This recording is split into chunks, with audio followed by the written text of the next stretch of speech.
Hi 7th grade families, it's Miss Timlake.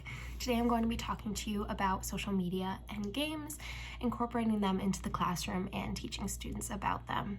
In our world, it's becoming increasingly common for games and social media to play huge parts in people's lives.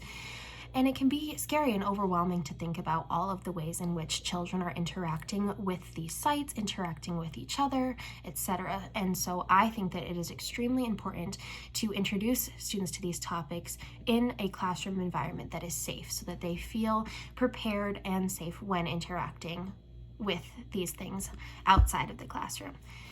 First, I know that it can be kind of scary to think about and interesting to think about social media and games being incorporated into the classroom, so I wanted to bring in some data so that you could feel a little more comfortable with this.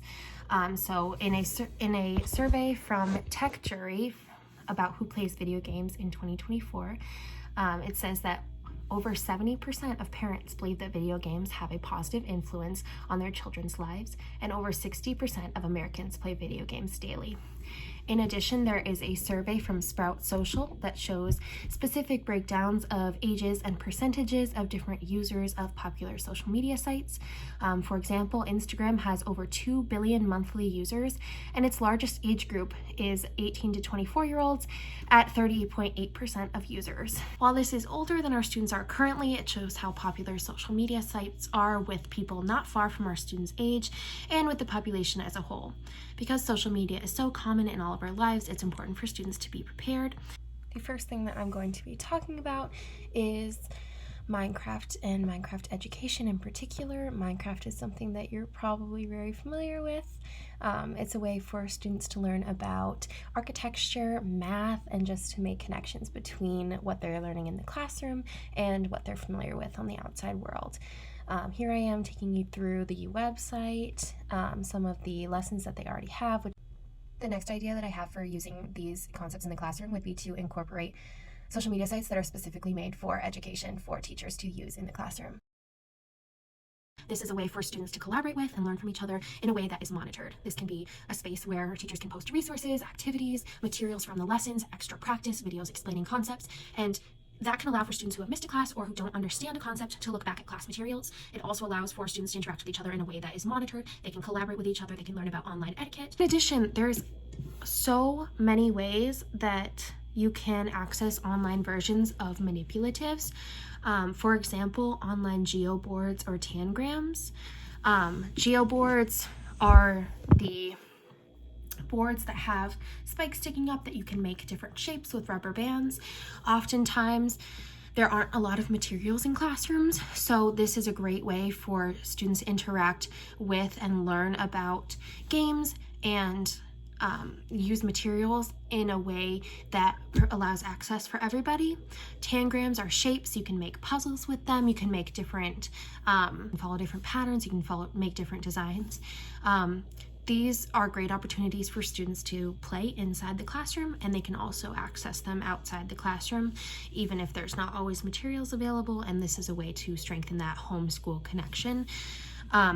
There are 3 reasons why I think social media and games should be a part of student education, and the first is that it provides collaboration with and communication with others. Opportunities for them to do that in an online setting can be beneficial because, as I mentioned earlier, social media plays a big part in our lives now. In addition, I think that social media and games provide new opportunities for students to strengthen learning inside and out of the classroom. They're engaging, they can make connections to outside activities, and can provide opportunities for new perspectives and ideas.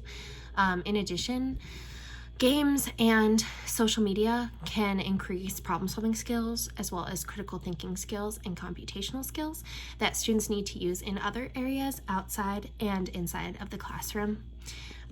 There are some lessons that I want to show you that show examples of these. So one is one of the Minecraft education lessons already planned. I think that this is really interesting because it gives students opportunity to learn about a concept while playing a game that they're probably very familiar with. The next lesson is more theoretical, but I would have students tweet in response to something that we've read. So we might read a book, and I would have students write a summary, and the summary would have to be 250 words or less, as tweets often do. They can use acronyms, social media terms, etc., but they have to provide a summary of the topic, and then they have to comment on each other's, and that provides an opportunity to interact with each other and to do something in a creative way and something that they might be familiar with. Overall, I'm really excited to incorporate these things with your students, our students, and let me know if you have any questions. Thanks for listening. Bye.